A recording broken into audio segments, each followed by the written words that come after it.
Hello everyone. कैसे हैं आप सब। अब तक हमने पढ़ लिया है चैप्टर 6 में न्यूट्रिशन के बारे में।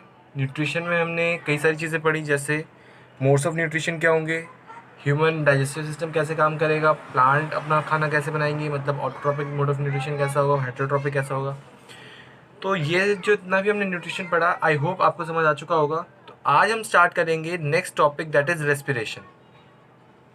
रेस्पिरेशन और ब्रीदिंग दो अलग अलग फिनोमिना हैं, लेकिन कई लोग इसे एक ही समझ लेते हैं।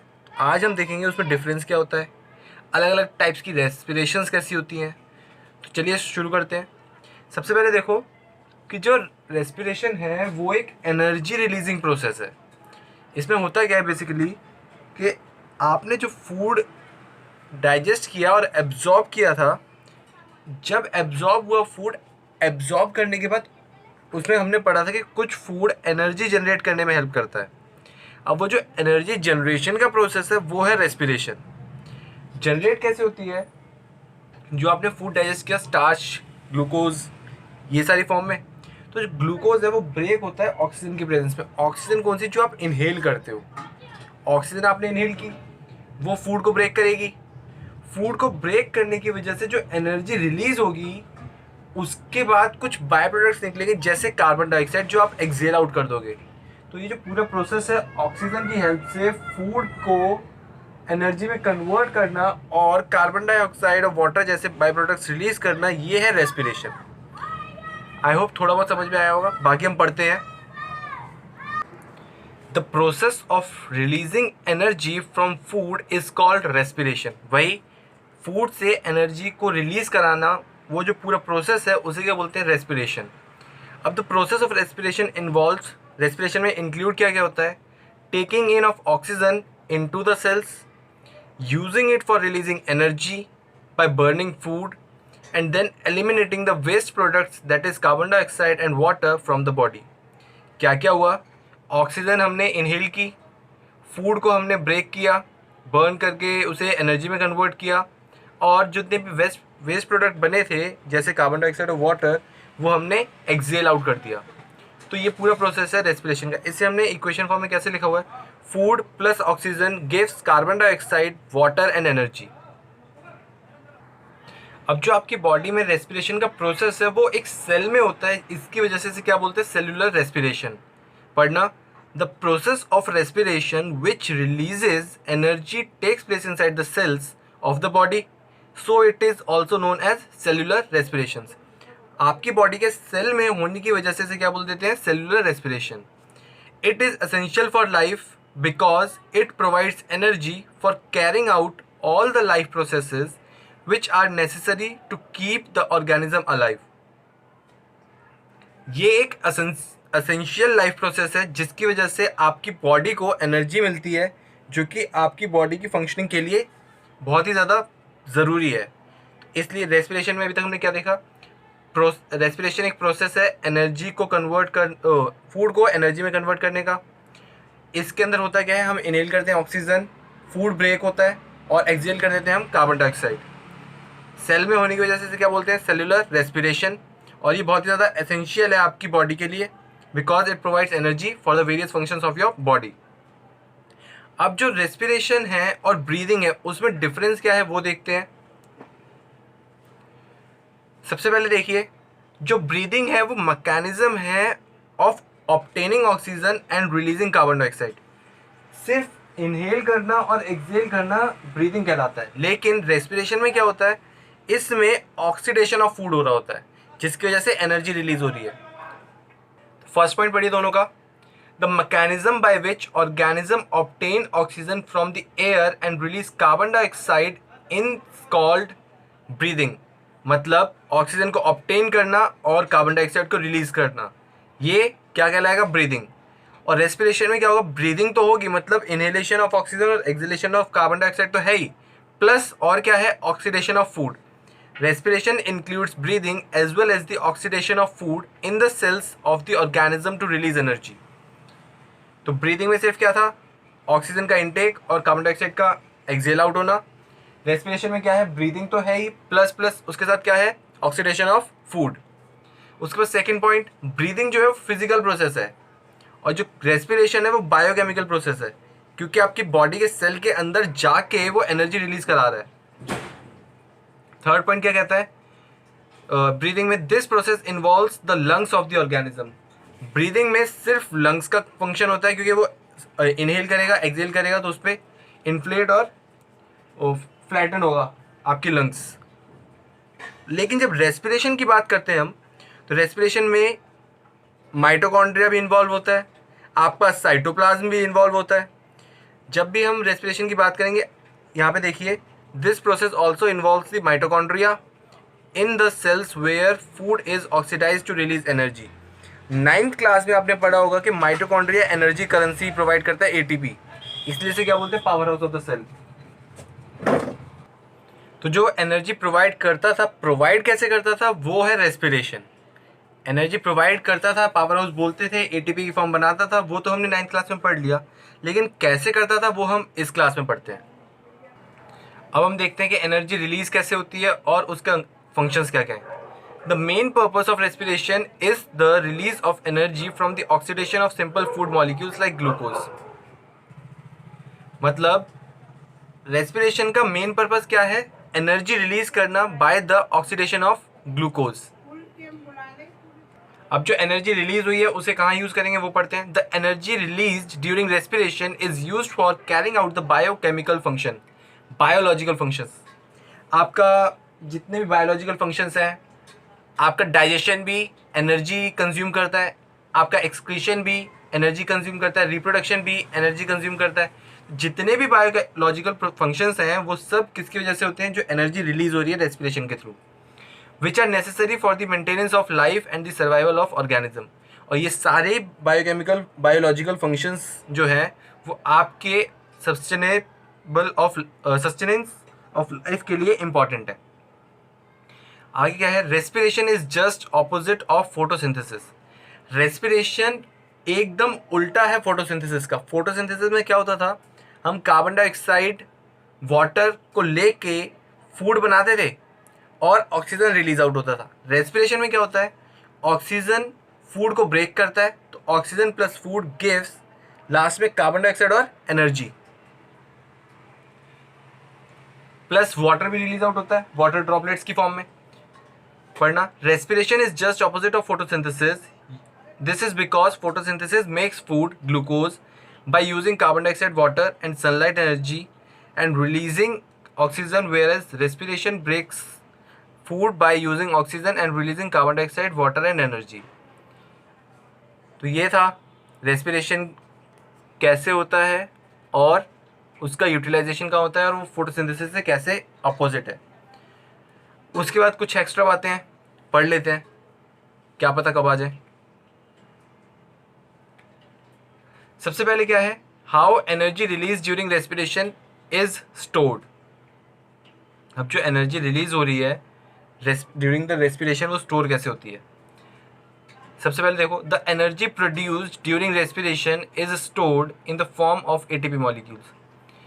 सर एनर्जी स्टोर क्यों हो रही है, बेटा जब आप सडन कोई वर्क करते हो तो उसके लिए एनर्जी अगर चाहिए आपको, तो क्या आप एट द सेम टाइम अपना ब्रीदिंग रेट फास्ट करोगे, या फिर जब आपको एनर्जी नहीं चाहिए तो आप सांस लेना बंद कर दोगे?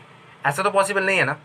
तो आपकी बॉडी को कॉन्टीन्यूसली एनर्जी चाहिए होती है, इसलिए आप रेगुलर बेसिस पे सांस ले रहे होते हो। लेकिन सडनली जैसे आपको कोई वेट लिफ्ट करना है, तो उस केस में आपको एनर्जी जो रेगुलर है उससे ज़्यादा चाहिए। तो अगर हमारे पास पहले से स्टोर होगी तब हम उस कंडीशन में सर्वाइव कर पाएंगे। जैसे जिनके पास अभी पैसा स्टोर था वो तो इस लॉकडाउन को सर्वाइव कर रहे हैं, लेकिन जो डेली वेज वर्कर्स थे उन्हें बहुत दिक्कत आ रही है। तो यही है, एनर्जी अगर आपके पास स्टोर होगी तो आपके ही बेनिफिट के लिए है, इसीलिए हम एनर्जी को स्टोर करते हैं। तो energy produce during respiration is stored in the form of ATP. किस फॉर्म में स्टोर हो रही है, एटीपी की फॉर्म में। एटीपी क्या है, energy currency of the cell, and use by the organisms as and when required. जब उन्हें ज़रूरत होगी, जिस फॉर्म में ज़रूरत होगी वो यूज़ कर सकते हैं उसे। फर्स्ट पॉइंट क्या है, the energy release during respiration is use to make ATP. जो एनर्जी रिलीज हो रही है वो एटीपी बनाने के काम आती है। एटीपी की फुल फॉर्म एडिनोसिन ट्राईफॉस्फेट, हमने लास्ट क्लास में पढ़ा है। लेकिन फिर भी याद कर लो, एडिनोसिन ट्राईफॉस्फेट किस मॉलिक्यूल से बनती है? ये एडीपी, एडिनोसिन डाइफॉस्फेट, और इनऑर्गेनिक फॉस्फेट, ये दोनों मिलकर क्या बनाते हैं? ATP, adenosine diphosphate and inorganic phosphate. Inorganic phosphate को कैसे लिखते हैं? P small I. Next line में देखो, ADP combines with inorganic phosphate by absorbing the energy released during respiration to form ATP। Same वही ADP कंबाइन हो रही है इनऑर्गेनिक फॉस्फेट से और एनर्जी को एब्जॉर्ब कर रही है ताकि क्या बन सके? ATP। तो ATP के मॉलिक्यूल में एनर्जी स्टोर हो रही है। नीचे इक्वेशन फॉर्म में दे रखा है, ADP plus inorganic phosphate plus energy gives ATP। और सेम उल्टा होता है, जब एटीपी हम कंज्यूम करते हैं तो एटीपी कन्वर्ट हो जाती है एडीपी और फॉस्फेट में और एनर्जी रिलीज कर देती है। उसी को इंग्लिश में लिखा हुआ है अब, the energy stored in ATP is used by the body cells for various purposes like contraction of muscles, conduction of nerve impulses, synthesis of proteins and many other activities related to the functioning of the cell.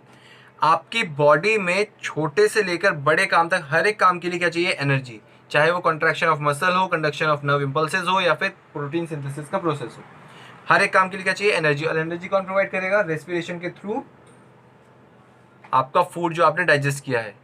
इसलिए eat healthy and stay healthy. Next is कुछ important points हैं। सबसे पहले आता है glucose.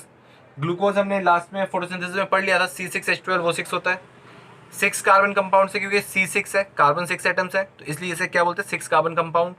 Next point क्या है? The oxidation of glucose to pyruvic acid is called glycolysis. अब जो हम ऑक्सीडेशन आगे फर्दर पढ़ेंगे, तो जो ऑक्सीडेशन है ग्लूकोज की, वो पहले तो 3 कार्बन कंपाउंड में होती है, जिसे क्या बोलते हैं? पायरुविक एसिड या फिर पायरुवेट भी बोलते हैं। इस प्रोसेस को क्या बोलते हैं? Oxidation of glucose to pyruvic acid, इसे क्या बोलते हैं? ग्लाइकोलिसिस। ये कुछ टर्म्स हैं, आपको याद ही करनी पड़ेंगी। It occurs in the cytoplasm. जो जितना भी फर्स्ट स्टेज ऑफ रेस्पिरेशन है वो कहाँ होता है? साइटोप्लाज्म के अंदर। It does not require oxygen. इसके लिए ऑक्सीजन नहीं चाहिए होती। जो पायरुविक एसिड में कन्वर्ट होना होता है वो बिना ऑक्सीजन के हो जाता है। उसके बाद क्या होगा? 1 molecule of glucose on glycolysis produces 2 molecule of pyruvic acid. जब एक मॉलिक्यूल ऑफ ग्लूकोज ऑक्सीडाइजेशन के प्रोसेस के थ्रू गुजरता है तो वो 2 पायरुविक एसिड बनाता है। तो एक ग्लूकोज का मॉलिक्यूल 2 पायरुविक एसिड के मॉलिक्यूल बनाएगा। प्रोसेस को क्या बोलेंगे? ग्लाइकोलिसिस। अकर कहाँ होगा? ये साइटोप्लाज्म में। इसके लिए ऑक्सीजन नहीं चाहिए। Next third point, pyruvic acid is a 3 carbon compound, बता दिया, 3 कार्बन होते हैं इसके अंदर। Also known as pyruvate, pyruvate भी बोलते हैं इसे। फॉर्मूला दे रखा है ब्रैकेट में।